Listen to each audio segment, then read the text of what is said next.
All right, today we are going to be reading Death at the Palace, which is the second to last episode in part 2 that we're going to be studying for the Odyssey. Today, because I'm trying to gradually release you from me guiding you constantly and marking the text for you or with you, I'm going to read to you. However, it's your responsibility to be marking the text today. So, just like we have been in the past, you are going to be marking the text for 3 things essentially. Number 1, I want you to, and I will write this at the top for you, I want you to focus on Odysseus and his character. So during reading, you're going to focus on mark Odysseus's character, specifically the shift that we are seeing. I also want you to mark stages of the hero's journey. And you don't need to mark for this, but I want you to focus on plot and just basic comprehension. So follow along with me as I read this section first. The climax of the story is here in Book 22. Although Odysseus is ready to reclaim his rightful kingdom, he must first confront more than 100 hostile suitors. The first one he turns to is Antinous. All through the story, Antinous has been the meanest of the suitors and their ringleader. He hit Odysseus with a stool when the hero appeared in the hall as a beggar, and he ridiculed the disguised king by calling him a bleary vagabond, a pest, and a tramp.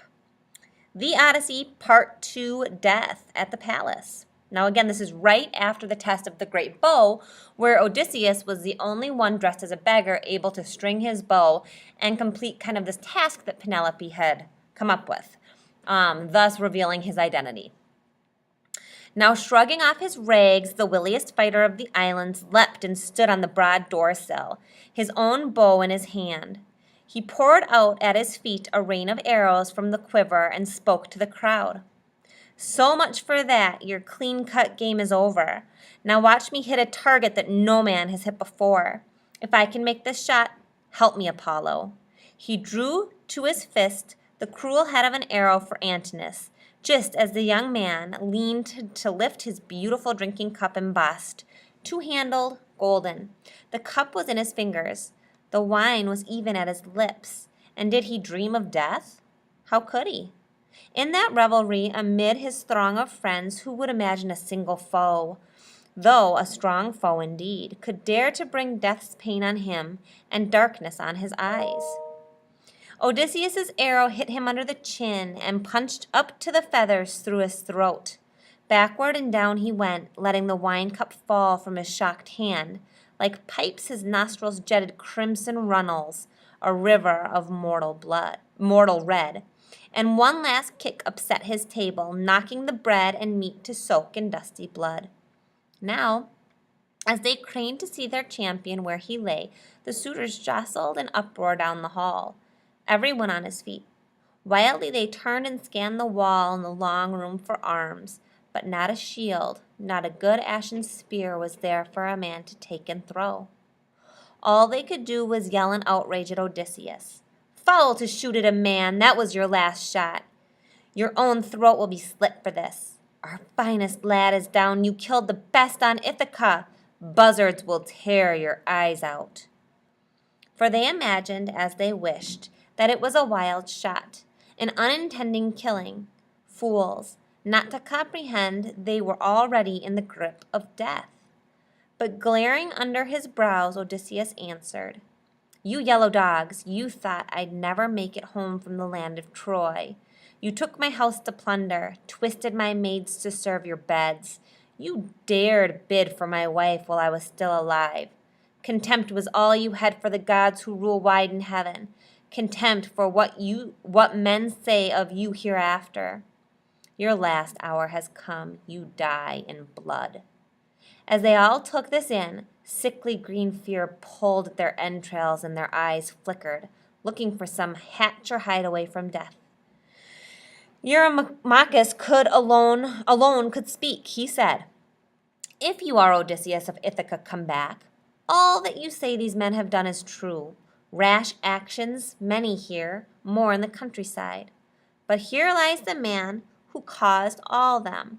Antinous was the ringleader. He whipped us on to do these things. He cared less for a marriage than for the power Cronion had denied him as king of Ithaca. For that he tried to trap your son and would have killed him. He is dead now and has his portion. Spare your own people.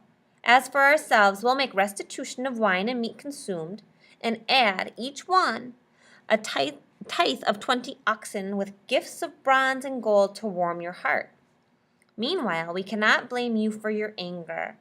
Odysseus glowered under his black brows and said, Not for the whole treasure of your fathers. All you enjoy, lands, flocks, or any gold put up by others, would I hold my hand?